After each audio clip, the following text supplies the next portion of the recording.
I think that maybe we'll start, right?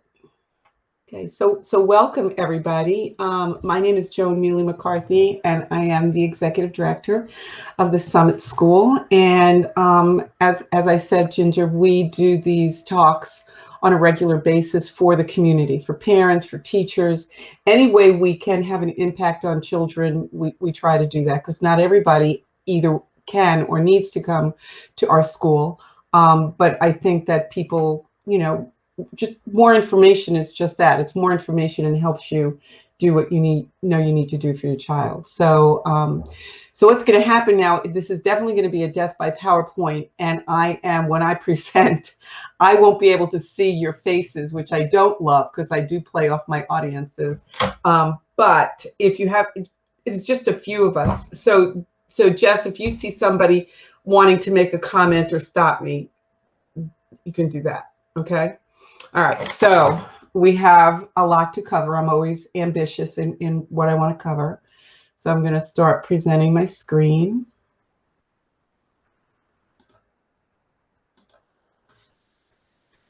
All right, it should be coming up.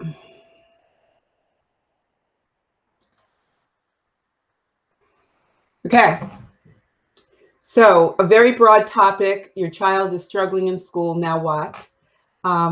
So we're going to cover a lot of things, why, who, how, what, lots of information. This is recorded, and we, of course, would send you notes from tonight, so you don't have to worry about taking notes. So tonight, we're going to talk about common parent and teacher observations. We're going to talk about cognitive, oral language, and academic components of a child's profile.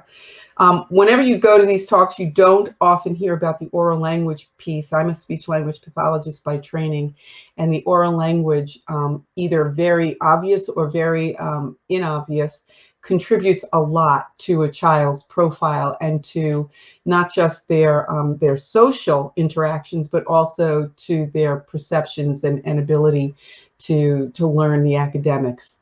We're going to talk a little bit about terms related to learning differences, a brief description of the evaluation process, and how parents can help children. Joan, you're not in present mode. I am not. It said I was. You're just in the slideshow. Yes. On my screen is present. If it's not, do you see my screen? No, we don't see your screen anymore. All right, so here's the deal then. We thought this might be the case. Why don't you present, Jess? Sure. And then, because the Google Slides wouldn't work on my computer. So Jess, you can present and I'll just talk. This way now I can see the audience. Can you see my screen? Yeah. Thanks. Okay, go to the next slide. Next one. Okay, so have you heard these terms? And wait, go back, Jess, you went too fast. So I have some favorites on here, and some are very, very clear and some are not, but we're going to talk about them throughout. My least favorite of all of them is central auditory processing disorder because it has so many different meanings and most of them are incorrect, but that's a whole other story. So, but we'll briefly touch on all of them. So you're lost, confused, astray, misled as a parent. If your child is struggling in school, sometimes, the school doesn't tell you anything. The school says, oh, they're doing fine. They're making progress. For my son, who is an adult, a daddy of 2 sweet baby girls, was mildly dyslexic and was inattentive. And so I was told he's a boy. And I was like, yeah, no, that's not why he's not. And it's not that people are bad, it's just that the people don't have the information. So, and as a parent, when you know your child is struggling and when you know that you are reteaching them the curriculum every night, you know that something's not right. So let's sort it out. So let's hear what teachers observe about your child. So let's start with early childhood development. I don't know. I usually ask people to put in the chat box how old their children are. But you can trace difficulties in school from early childhood development. Delay in speech and language could be something. Sometimes it's very overt and sometimes it's not very overt at all. Sometimes kids just don't get counting and numerosity and more, and even things like shapes, or even things like categorizing, or even simple things like looking at an array of 3 on die and knowing that that's 3 without counting each one. Some kids just find in gross motor development, they're awkward, or they can't use their hands for picking little things up, or they can't hold pencils. A lot of times children with later difficulties in school are way more dependent upon adults as a preschooler than other children are. I always talk about the fact that when my son was 3, I felt like I was sprung, because when you'd go and coffee clutch with someone and they had a kid too, they could go play and you could actually sit with a cup of coffee and not worry. But it's not such the case when kids have language difficulties, or when kids have anxiety or are fearful. And you could also see low self-esteem in little ones, believe it or not. Little ones assess themselves relative to what's going on in their world at a very early age. Okay. So with the early communication skills, there are some children who have the typical speech errors. As a speech pathologist, I have 5 grandchildren. The oldest is 7, the youngest is 9 months. And the ones that are speaking all have the typical little kid speech production errors. And I say, you know, God gave me a gift, the gift of having to do speech therapy with all 4 of my grandchildren and having them get aggravated with me. But it's okay. But it could be, and that's typical. But there are some times when kids are so unintelligible that it goes beyond those typical speech errors of childhood. Sometimes kids can't retrieve words and they get frustrated. Sometimes they just can't formulate sentences. Like one of my granddaughters who was a mini of my son, who was the dyslexic one. I've done the most work with her, and she's 4, and she'll say, I going, or I doing. And I would say, no, Joe, I am doing, I am going. And then I'm also working on pre-reading stuff with her and also on a little speech. And so one day I aggravated her so much. She said to me, Grammy, I'm not doing those words anymore. And I said, I am not doing those words anymore. To which she did, stop talking. Okay. So I do worry a little bit about that 4-year-old. We'll see what happens. But I'm working hard to mitigate anything that might go on in school later on. So kids also with communication skills difficulties, they might not be able to tell you a story or personal experience, and it's very, very frustrating. Or sometimes they only tell it with you scaffolding it, with you telling the details or helping them. Trouble with following directions, and trouble with understanding compensation. Go ahead, Jess.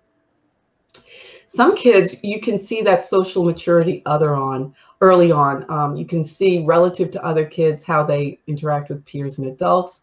Some kids are overly gullible. They think everybody's their friend, and they can't see through when kids are not being kind. Some might have difficulty making and retaining friends. They might have poor social judgment, difficulty understanding point of view, and difficulty seeing consequences for actions. And you can actually get a sense of these things in the preschool years, and it just continues through the school years. Self-regulation and self-management, one of my favorites. Some kids are just impulsive. They could be impulsive in their actions. They could also be impulsive in their language. They just don't know when they have a thought bubble versus a word bubble, and it gets them into trouble. Some kids just can't be frustrated. They just don't have any tolerance for when things don't go well. And all of these things that you see and you can see it early on in preschool.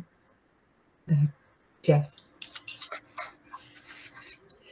You can see focus. It's harder to see focus issues in preschool because what 4-year-old pays attention and what 4-year-old really listens to you.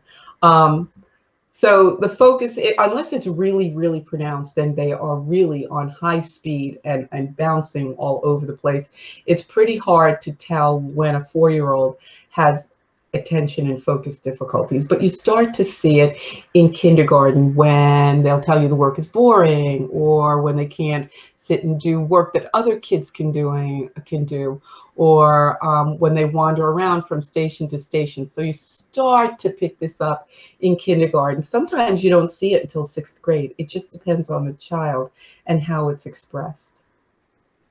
Gotcha. So, and then with academics, early on, the kids that don't like to color, the kids that don't like rhyming or to have no interest in rhyming words or wordplay. And then when they get to kindergarten and 1st grade, difficulties with reading, spelling, written language, handwriting, and math. They can't do homework independently. Certainly, by the time a child is in 3rd, 4th grade, if homework is given appropriately, they should be able to do work by themselves, certainly by 5th grade. When children struggle in school, they don't understand the work in school, or they haven't finished it because they can't work quickly. And then by the time they get home, they forget it. And then parent has to reteach the curriculum in order just to get the homework done. And why is it so important to get the homework done? Because the child's graded on it. And so then it becomes a big anxiety producer about what's my grade going to be, as opposed to the teacher thinking, can this child do this, and do I need to reteach it the next day? So what teachers say about kids in terms of the classroom? So they perform poorly on group tests. A lot of times kids who are really bright and have attention and focus difficulties, you put them in a group test like a Stanford Binet or anything that's going to assess their cognition in a group, they perform way more poorly than actually they are, because they don't pay attention. Their mind wanders. They focus on something different. They just can't move through the task without somebody right there helping them move through. They might be easily confused with instructions, disorganized, that backpack that's just a mess.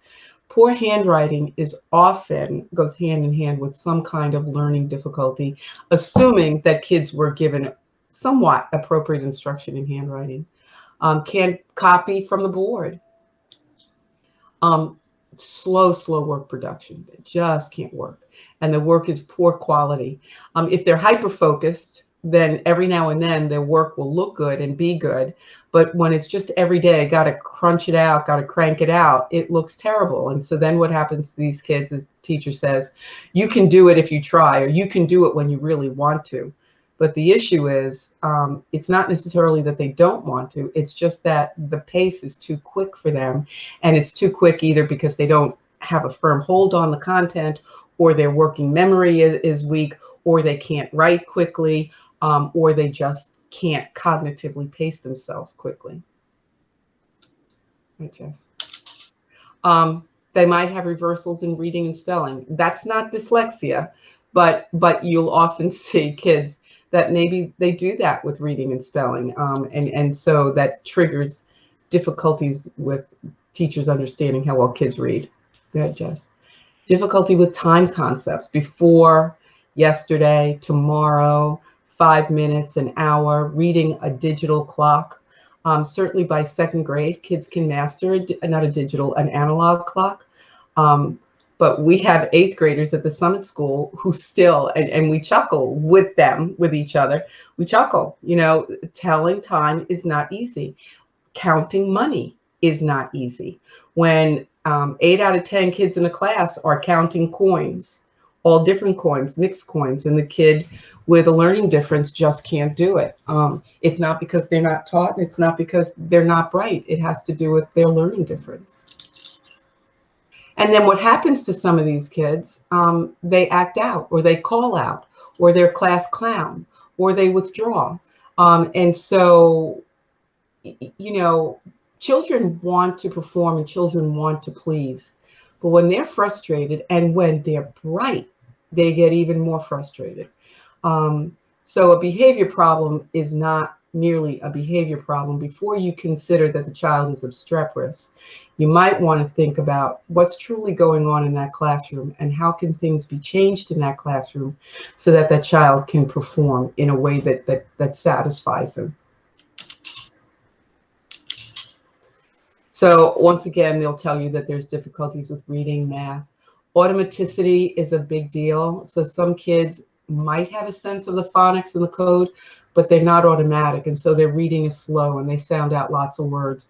Math facts, no matter how many times they study those math facts, they just can't retrieve them. And of course, if you can't decode well, your spelling is going to be pretty bad. And then they might have to, if you can't spell well, and if your oral language is not such that it's fluent and you could just tell a good story in sequenced order, you're going to have a tough time putting words on paper. It may be that your memory isn't great, so that if you don't see and hear and do to learn, you're not going to remember specifics. You might just remember a gist.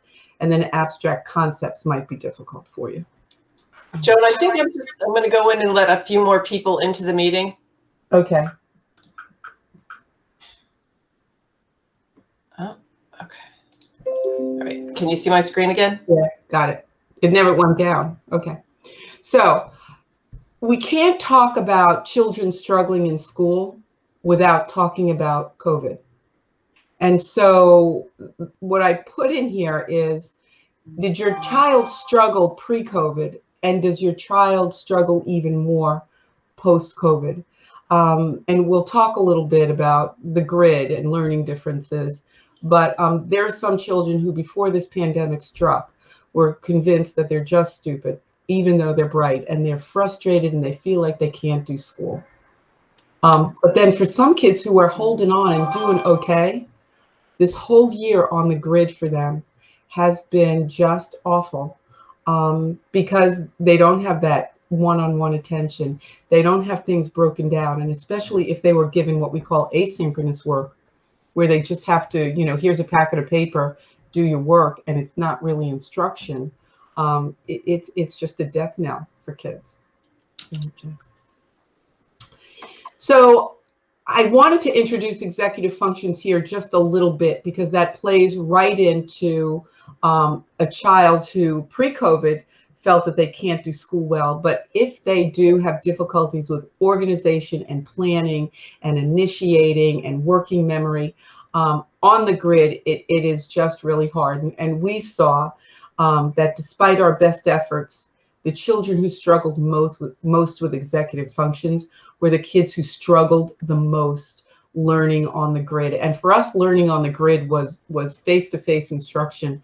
So teachers were there teaching. They didn't have asynchronous work where they check in the morning, get a load of paper, and then just do it. They had classes and they were being taught. And we taught them how to do the Google Suite and use the Google Calendar and the Google Tasks. It took a lot to get kids with really significant executive functions to function on the grid. And then teachers had to go outside the class and set up one-on-ones with the kids because it was that difficult. And if children weren't exposed to situations where there was that kind of support because the system just didn't allow it, school on the grid is just horrible. Go ahead, Jess. And for all of us, COVID-19 is wreaking havoc with our executive functions. Although I must say, I do have to say that when we went home last year, I did go on campus because I had to make sure the place didn't go to rack and ruin. I didn't have my executive assistant with me. So I had to kind of figure out how to keep track of all my papers and pay attention to my calendar without somebody saying, Joan, you need to do this, Joan, you need to do that. And I think my frontal lobe improved a little bit, but that's not typical. That was just desperation to kind of make sure that everything ran smoothly. But COVID-19, when you're stressed, when you're anxious, when you don't know what's coming next, it just takes its toll on your frontal lobe where all that executive functioning happens. And it just is hard, and it's tiring. Anyone who works in a school, right, Charlene, knows that teachers are at this point putting one foot in front of the other because they have worked so hard to keep it together for the kids, to figure out how to teach in a new way, and then to keep their own families together.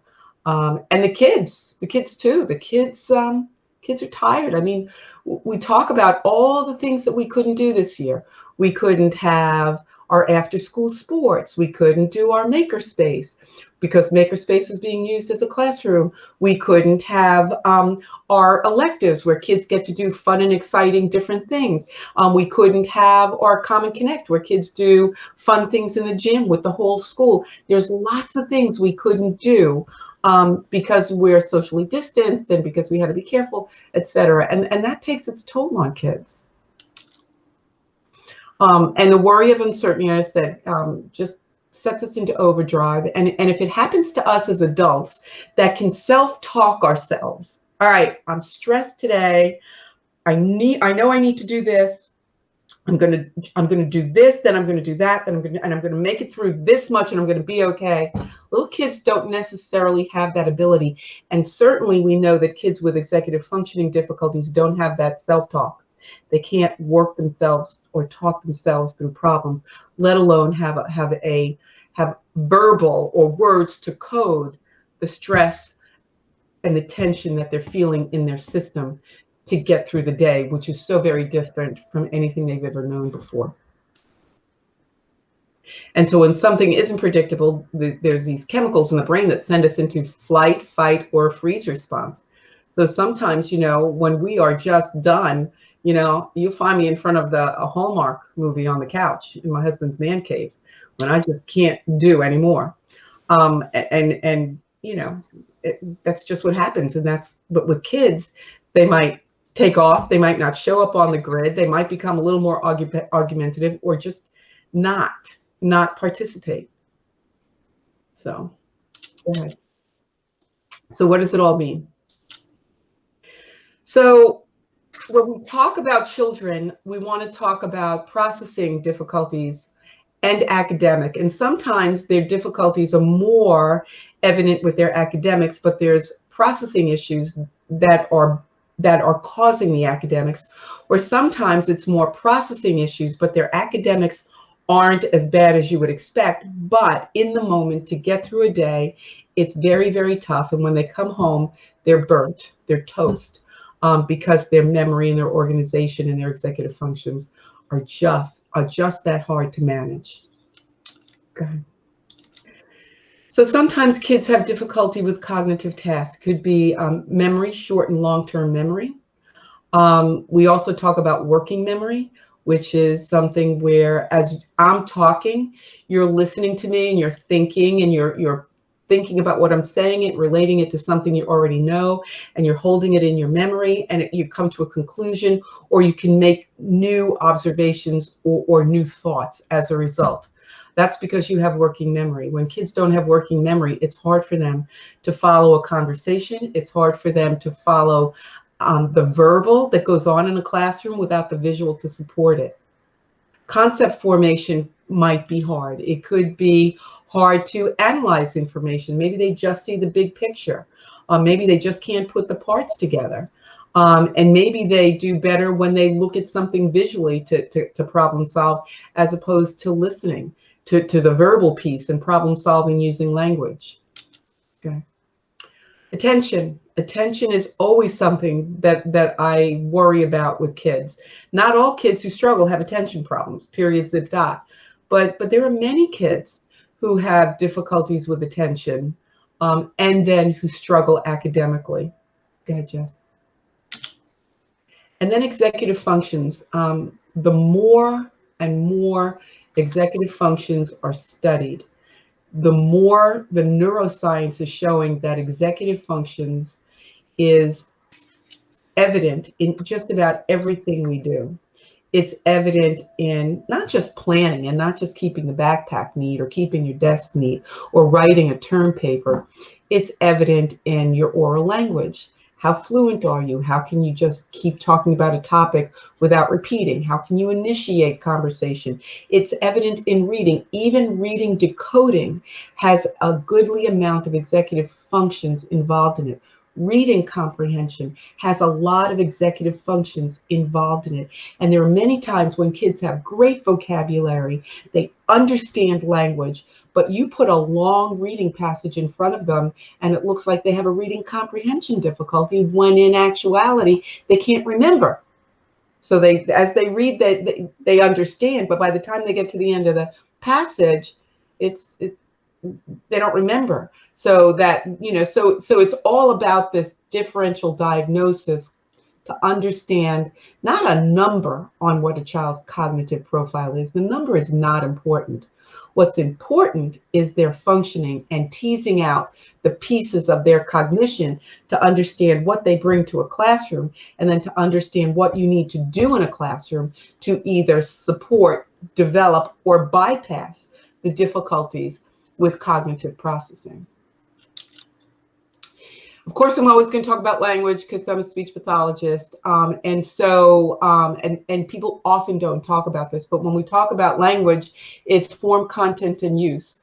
And I call this, anyone who is anywhere near my age knows the Ballantine beer symbols years ago, that they had the interlocking symbols, and that was the Ballantine beer thing. I'll tell young teachers that now, or people even in their 40s, and they look at me and they go, I don't know what you're talking about, Joan. But anyway, it's interlocking circles, because what happens in one area of language affects another. So form is speech sounds, sentence structure, use of pronouns, subject verb agreement, and that's on the oral level, but you also see it in writing. And the speech sounds translates to the sounds that you use for spelling, the sound letter correspondence and spelling, and your knowledge of phonics. Content is everything about meaning, and it could be understanding of meaning, and it could also be how you express meaning. And so once again, it's not just oral language. Receptive can be reading comprehension, and expressive is not just oral comprehension, but it's also written language. It's not just oral language, it's written language. And if your oral language doesn't have a firm foundation, anything that you bring to reading and writing is going to suffer. Go ahead, Jay. And then the next one is using language as a social tool. So language is used interpersonally. We use it to make friends. We use it to regulate other people's behavior. We use it to negotiate. We're hopefully polite using language, but sometimes with social media, people are not so polite. We inform people. We seek information. And so that's what we do overtly with language. But understanding language as a social tool helps you understand literature better, helps you understand why characters do what they do. It helps you understand figures in history. It helps you understand war. It helps you understand movements. It helps you understand a lot of things because you understand the language and the social tool and the hidden agendas that people have that kind of like are underneath the words. Go ahead, Jess. And once again, with oral language processing, there are different components there as well. Keep going, Jess. I'm not going to go through that. I just want to give you an idea that it's not just words, it's not just vocabulary, and it's not just speech sounds, but there's a lot that goes on to how you process language, and then how well you process language then translates into how much language you know. How much you know about vocabulary, how much you know about sentence structure, how much you know about the cognitive, the thinking or the reasoning that is portrayed by using certain kinds of language. And then, of course, we're going to talk about academic achievement. I think there's one more, right? Okay, so that's in a nutshell. Typically, you'll hear about reading, you'll hear about math, and you'll hear about written language. But a lot of times you don't hear about academic fluency, how quickly kids can do things. So a child might be able to decode and might know phonics and orthography, but when they read in text, they're painfully slow. And that means that they can't get through their reading. They can't do their work. And so what takes 10 minutes for some kids takes some kids an hour.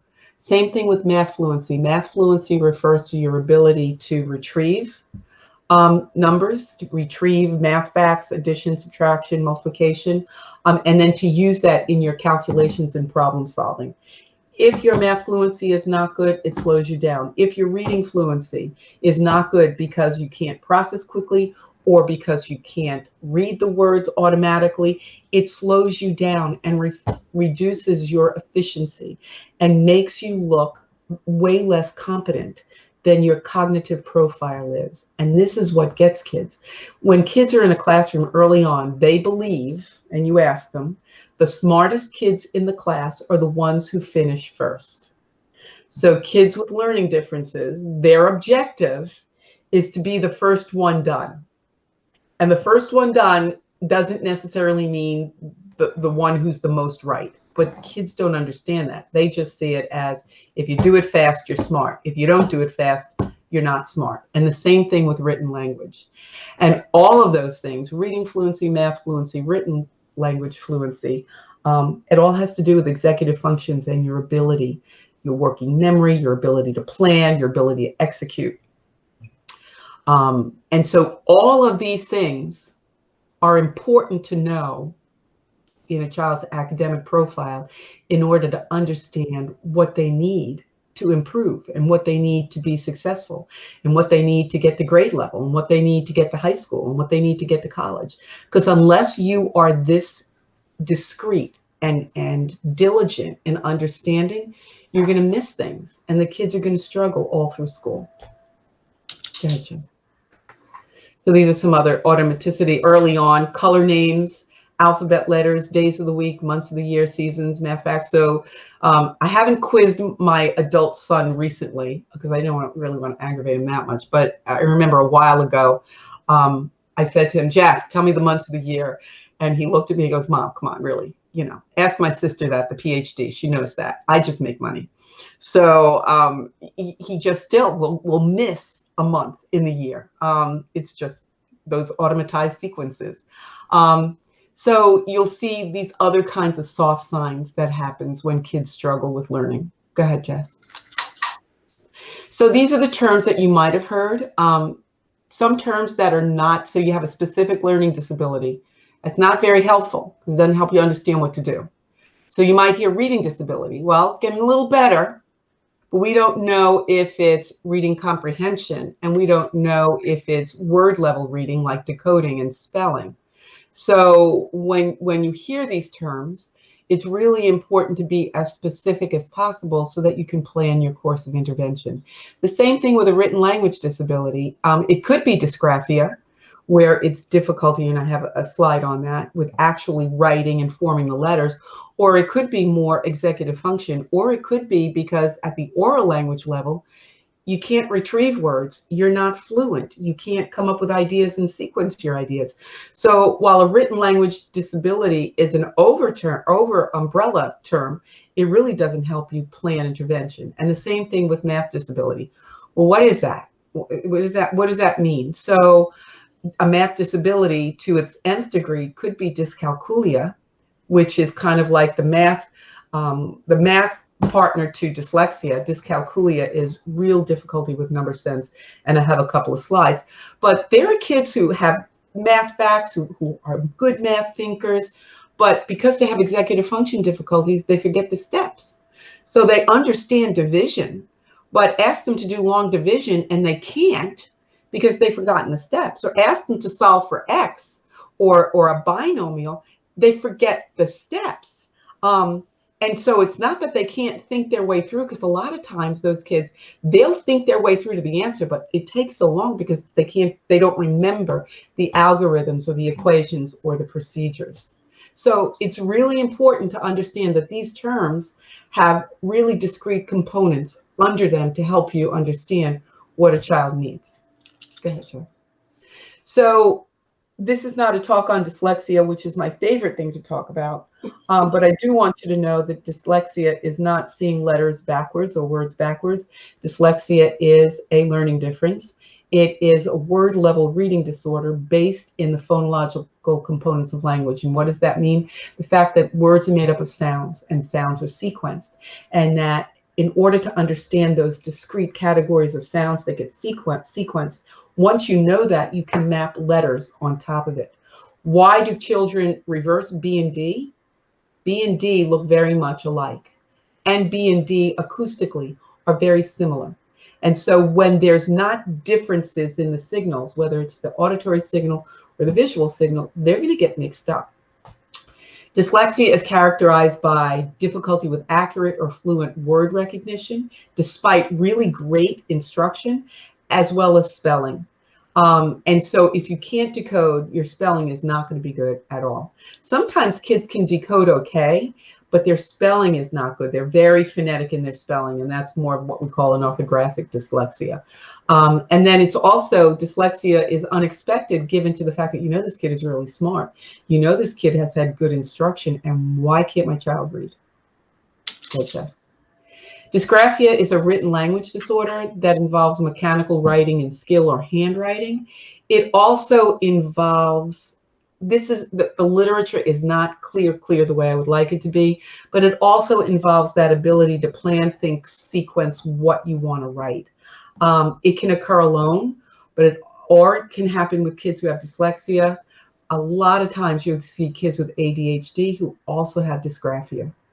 And typically the dysgraphia is that very disfluent, very slow, very poorly comprehensible, illegible handwriting. And it contributes emotional stress or anxiety, because those kids just can't. If you have dysgraphia, you can't produce on paper. You can't. And you can be the smartest thing on 2 feet, but when you can't put it down on paper in school, it makes you look like dog meat. Right? It makes you look really bad, and it makes you feel really bad. And then when the teacher says, come on, hurry up, come on, let's do it. You got to do this. Oh, you can't finish it, go do it for homework. So now you have to finish what you did in school, and you also have to finish your homework, and you can't work fast because you can't write. And when you do write, nobody can read it, and so then you get in trouble because your work is sloppy. It's awful. It's hard. Hey, Joan, is that the repetitiveness in the writing? Like, I went to the beach, and yesterday I went to the beach, and tomorrow, you know what I'm saying? Is that the dysgraphia piece, or is that some other element of putting it on paper? I think that's more the oral language piece. Okay. The inability to think flexibly and Okay. and word retrieval, to pull upon your words to make Okay. the writing interesting. Gotcha. Okay. Or it could be because of the spelling. You don't necessarily want to write what you can't spell. Although at our school, sometimes that's just not true. They just write. But I love that because we want them to write, and then we'll manage the spelling. So you know, shooting from the hip, I can't say it's one or the other, but it could be, you know, A, B, or C, or all. So dysgraphia, let's see. Okay, so dyscalculia. I love dyscalculia, but here's the deal. There's not a good definition of it, and there's not as much research on dyscalculia as there is on dyslexia, but it is real. And these kids that are just math bereft are often these kids who have what we call dyscalculia. The National Center for Learning Disabilities says that it's a wide range of lifelong learning disabilities involving math. Well, that's not helpful. Not very helpful.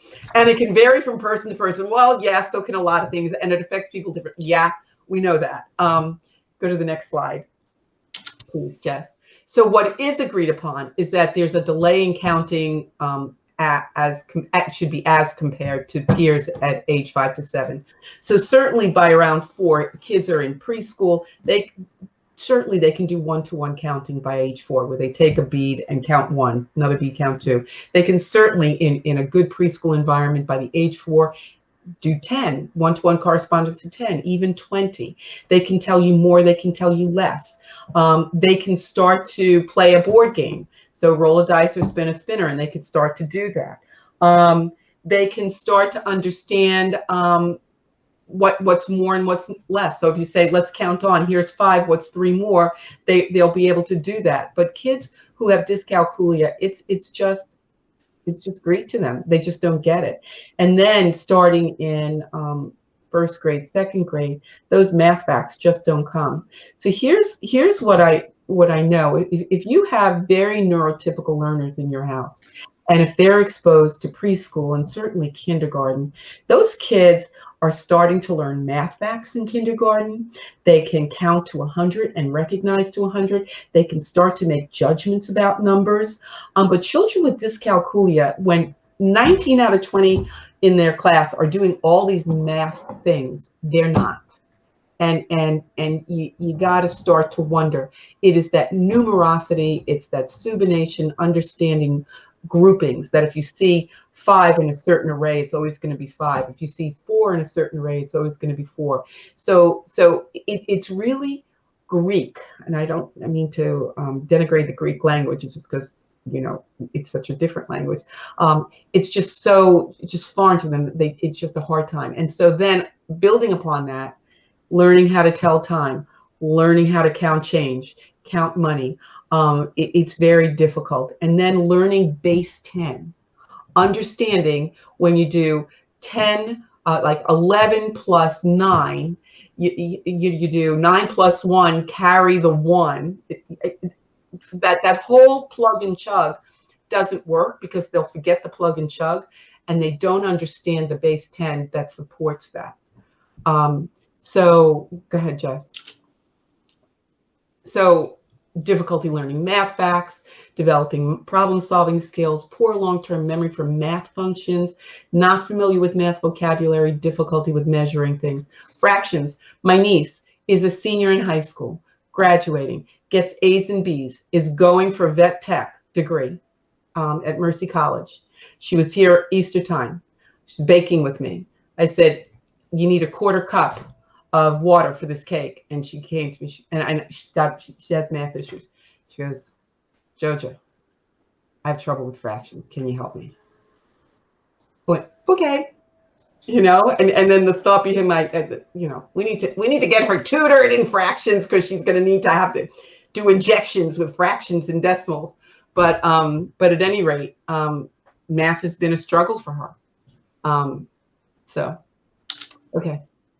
So terms you may have heard: disorders of self-regulation. Self-regulation is one of the most important things you want in order to succeed in school and to succeed in life. One of the things that's at self-control is life is all about self-control. And so when we talk about disorders of self-regulation, we look at ADHD and we look at executive functions. Most of the time, if you have ADHD, you're going to have some difficulties with executive functions. There are some kids and some people who struggle with executive functions who don't have ADHD. But a lot of times they go hand in hand. Some people say that executive functions is the umbrella and ADHD is one of the pieces that goes under executive functions. It just depends on who you read. But basically, a lot of times people with attention disorders, whether they have with or without hyperactivity, might not be organized, might not pre-plan, might not see the effect of their actions 3 or 4 steps forward. And you could say the same thing for executive functions with planning, initiation, inhibiting, self-control, etc. Go ahead, Chris. And then, you know, I'm going to put another speech language slide up there. So these are all the things that you look at. A speech language disability doesn't tell you anything unless you know what it is. And then I just want to hone in on 2 things that, well, a couple things. Articulation disorders, when you make errors in your speech, but dyspraxia of speech it goes beyond the errors. It's the brain just can't tell the muscles what to do, and it's very, very difficult to remediate without intensive work. So a half hour once a week, 3 weeks out of the month is not going to help a child with dyspraxia of speech. That child needs daily intervention with homeschool connection. Oral motor, there's controversy about that, but that has to do with the muscles in your mouth being able not only to speak, but also being able to manage saliva, manage chewing, etc. Another one I want to talk about is central auditory processing disorder. It's all over the place. Central auditory processing really has to do with the brainstem and the signal coming into the brainstem and going to the auditory channels. It's the integrity of the signal. But a lot of people use it as language disorder, as not being able to process the sounds in words, which is dyslexia. So central auditory processing disorder is a misnomer. It's often misused, but you see it come up all the time. And unless it's specified as to what about it, you don't know what to do with it. The best way to diagnose a central auditory processing disorder is with a licensed audiologist who understands the central auditory processing tests. And then even once you get it, it's like it's hard to figure out. Okay, it's a lot of accommodations and bypassing. Gotcha. And we can't forget anxiety. We know COVID has really shined a light on children's mental health and the role of anxiety in school. And there are children who are anxious pre-COVID, and you take those anxious kids pre-COVID and you map COVID on top of it, and you have a storm, right, Charlene? I mean, you see it. I always call on Charlene because she's a social worker in the schools. Do you want to say anything about this? Oh, it's a hurricane. Yeah. The kids are hyper reactive to anything because they're already just so up here. It doesn't matter. You can look at them wrong, or a bug flies by the window and it's gonna eat them alive. So they're having a lot of trouble with anxiety right now, and you can't learn when you're anxious. You can't. And they don't understand it. And it's the not knowing. And the whole pandemic was a whole bunch of not knowing, Yeah. right? And so, and anxiety is all about the not knowing, not being able to be on top of something. And then it snowballs. Go ahead, Jess. So how are kids with anxiety disorders different from their peers? They misperceive the level of threat. Everything is here. The level of threat is here. There's danger, danger to themselves, like to their psyche. It's not necessarily that they feel physically in danger, but they feel, mentally threatened. They overthink things to the point where it negatively affects academic performance, family dynamics, friendships. We got a little bit of that going on in school. There are some kids that are just so affected by it, they think the kids don't like them anymore, and they're separating themselves out, when in fact it's their anxiety that's preventing them from being their regular selves, and then their interactions are odd or awkward, and so then the kid's kind of like, well, I'm going to go somewhere else where it's easier to interact. Go ahead, Jeff. Anxiety can look like these things: crying, sleep, increasing frustration, impatience, changes in eating patterns, and a meltdown. And I think parents don't realize it till it gets to a lot of meltdowns. Would you say that's accurate, Charlene? Yeah, it's easy to just think it's misbehavior. Mm-hmm. And you step back and look at it a little differently and start recognizing what's really behind it. But it's quick to snap, and if you step back and then you're like, oh, whoops, that was something else there altogether. Exactly. Yeah. So like, if you remember in the beginning of the slides, I said that teachers might say that a child misbehaves, but you have to unpack that misbehavior, because it's not obstreperousness necessarily. It's something else that can be addressed in a different way. Mm-hmm. Go ahead, Jess. Anything else? Yeah. So sources of stress and anxiety: unfamiliar situations, pressure to perform, different learning profiles, social life, bullying, teasing, violence, busyness, amount of homework, the future, test anxiety, school avoidance. All of these things have to do with stress and anxiety. Sometimes there are things that are mistaken. So sometimes ADHD is mistaken for anxiety, or vice versa. There is an interplay between the two. Children with Asperger's disorder or autism spectrum disorder, they are anxious and appear to be very anxious, and so that's where a really strong differential diagnosis is important. Learning disabilities or learning differences, depression, psychotic disorders, and medication-induced anxiety, and that happens. If a child is medicated and that medication is not the right kind, then the child's behavior markedly changes. You have to immediately go back to say, what do we need to do? Is that medication correct? Gotcha. So once again, is this your child pre or post COVID? And let's add one more component to that. Hit the bar, Jess. We'll add anxiety to that bar. Go ahead. So do they co-occur? Yep, they do co-occur. They do. So once again, that slide, but now hit it once, Jess, and a bunch will come up.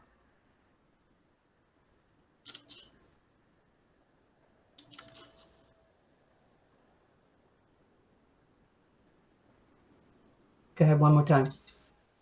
And or it could be anxiety on top of everything. And what about ADHD? Okay.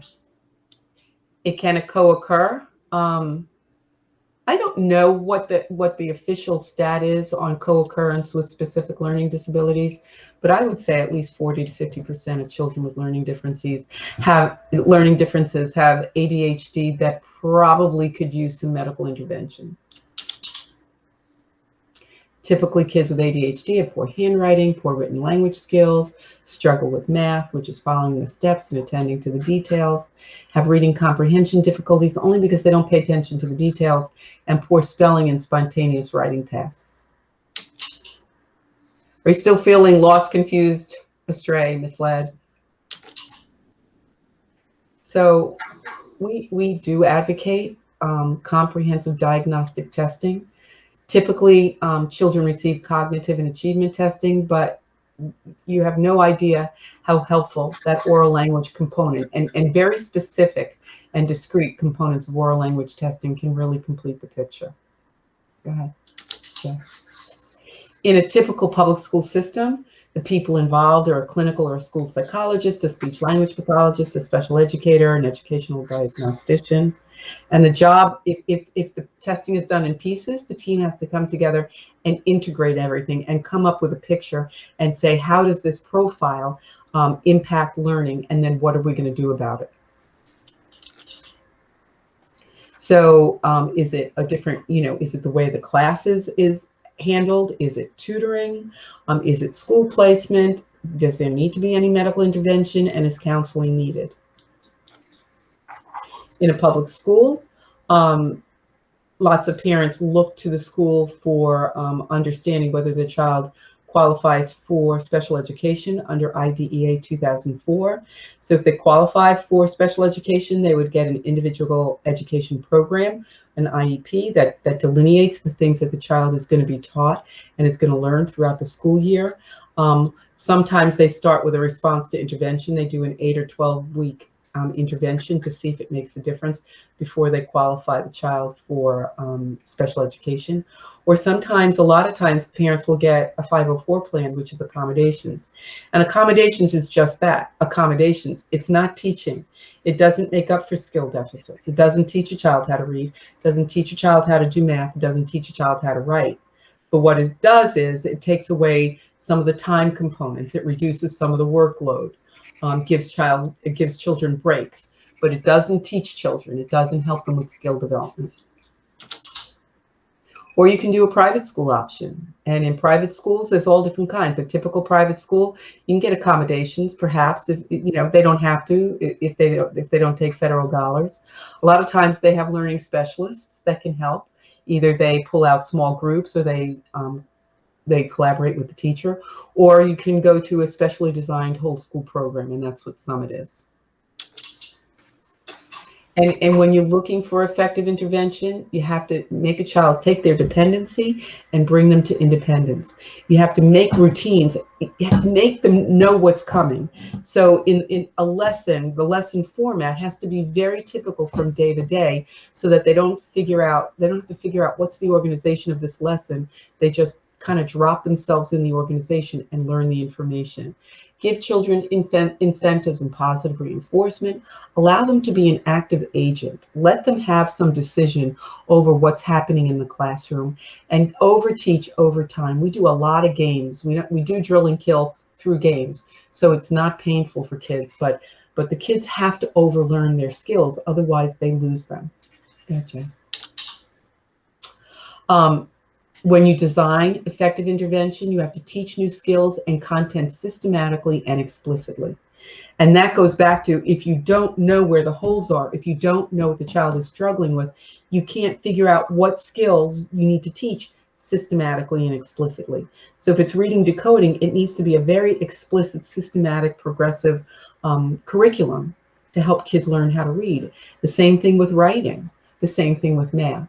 And you minimize the demands on working memory. The more visual arrays that you give children so that they don't have to rely on remembering, the better off they are. And eventually, because they have the visual and the auditory, they internalize the information. Provide many opportunities for guided extended practice. When a child's in a big class and there's a pacing guide, on Monday we have to be on page 10, and on Friday we have to be on page 100. There's not a whole lot of opportunities for guided extended practice. Sometimes kids just tell us, I just need a little more time. I just need a little more practice. But if the bus is moving and only 2 kids can't stay up with the pace, they're going to be hanging on to the back of their bus for dear life. And anticipate frustration or anxiety producing tasks.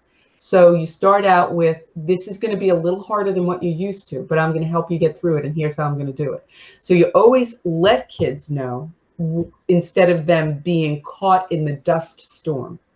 And when they know it, and when they feel that you're giving something to them truthfully, they trust you and they're willing to do the hard work because they know that you're going to be there helping them instead of letting them flounder. And then keep routines, procedures, lesson formats predictable and consistent. For kids who are trying to hold on by the skin of their teeth, by their knuckles, they're white knuckling every day in school, anytime something changes, it's a problem. It produces anxiety and it sets them back. So for some kids, even when a teacher is out and a sub comes in, it just throws them into a tizzy. So the more you keep things routine and consistent, the better off it is. I'm not saying don't make it fun. If you're going to say, okay, tomorrow we're going to have Common Connect. That means we're not going to have homeroom. We're not going to have first period. But in Common Connect, this is what we're going to do. As long as kids know what's coming, they're great with it. It's the not knowing that throws them off. Right. And then as a parent, know your child's self-awareness. Do they understand their strengths and weaknesses? Do they accept that they might have a learning difference? Don't sweep it under the rug. Don't not talk about it because you don't want to hurt their feelings. Because then they think this is a big family secret and it's really, really bad. If nobody's saying how really lousy I am at reading, must be really bad. So this is a problem. So, you know, you just learn to help kids have words to talk about who they are as learners. And I always talk, even with staff, as everybody has gifts and isms, and the gifts outweigh the isms, and you just kind of accept the isms, work them through, chuckle about them.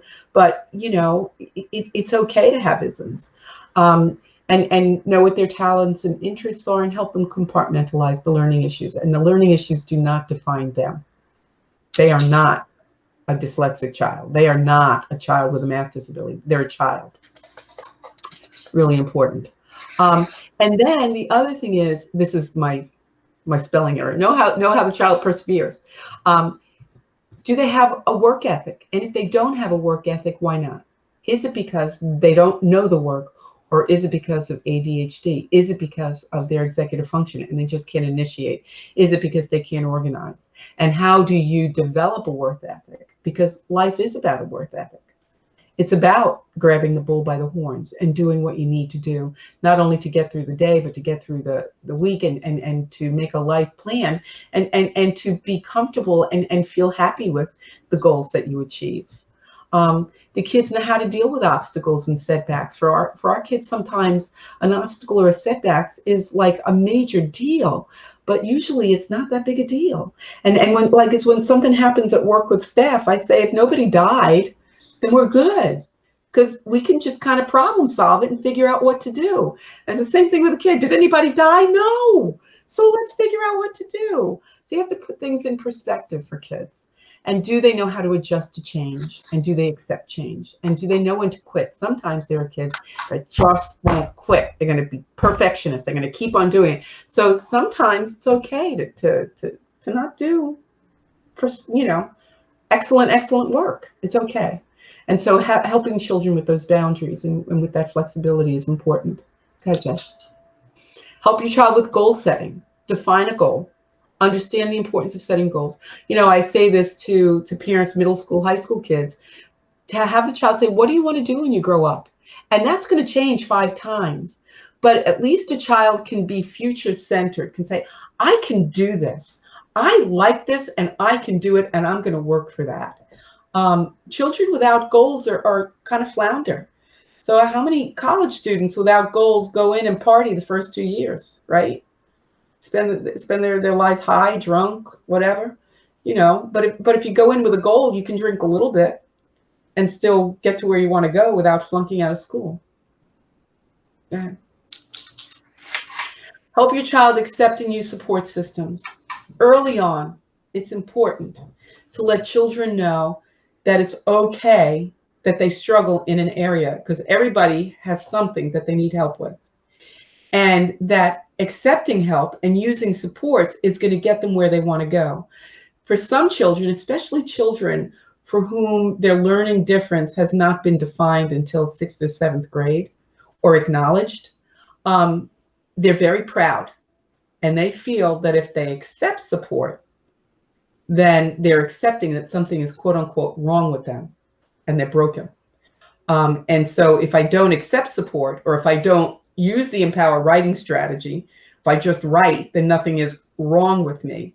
And so helping kids understand their learning profiles very early on with the language that's appropriate for their emotional and cognitive development is really important, because it's important for kids to learn to use their supports, to learn to self-advocate for, I don't understand this, can you help me? Or I don't understand this piece, can you help me? Is really important. I mean, in the workplace, how many times do we say to somebody, I don't know what this, I mean, can you help me? And the people, you know, who are most willing to do this are very successful. And it's okay to say you don't know something, as long as you work to kind of figure out how to figure it out and how to do it. And then help your child develop emotional coping strategies. Know what's going to produce stress. Advance plan with your child. So my little JoJo, she's a little anxious, and we just, that's the one who yelled at me, no more words, Grammy. So we went to the boat show over the bridge Saturday, and at first, you know, we're on the docks, and she's been on boats before, and she is like being very, very anxious and fearful of things. It wasn't until she understood climbing up the little staircase, getting on the boat. After about 2 or 3 boats, she was okay, but it was the not knowing. So knowing in advance what's going to trigger stress and working it through and verbalizing it with the kids is really, really important. It's the not knowing that makes people crazy, that makes anxious people more anxious. Go ahead, Jess. So always ask questions, always seek answers. If you don't like the answers, ask more questions, demand more answers, demand some action. Be confident that you're an expert on your child. Don't let anybody think that you're just being a helicoptery, because where there's smoke, there's fire. And if you're concerned about your child, then other people need to be concerned about your child, because you sometimes you see a whole lot more at home than they might see in terms of the social emotional. And always support your child, and always tell them the truth. Yeah, you got a little thing with reading, but we're going to work on it. Got a little thing with math, but we're going to work on it. Yeah, you know, you're a little impulsive. You need to kind of keep words in your thought bubble, but we're going to work on it. So, and always take action. Being inert, it's the anxiety and the stress sometimes produces inertia in parents. If I don't do anything, everything's probably going to be okay. But 1st grade, 2nd grade, 3rd grade, then you're in 5th grade with your child, and then you're faced with middle school, and things are still not okay. And then you beat yourself up because you haven't done something. So know that you start to see these things a lot of times in kindergarten. You're not crazy. And just make sure that you're your child's best advocate, and that you get people to help you help your child. Yes. And that's it.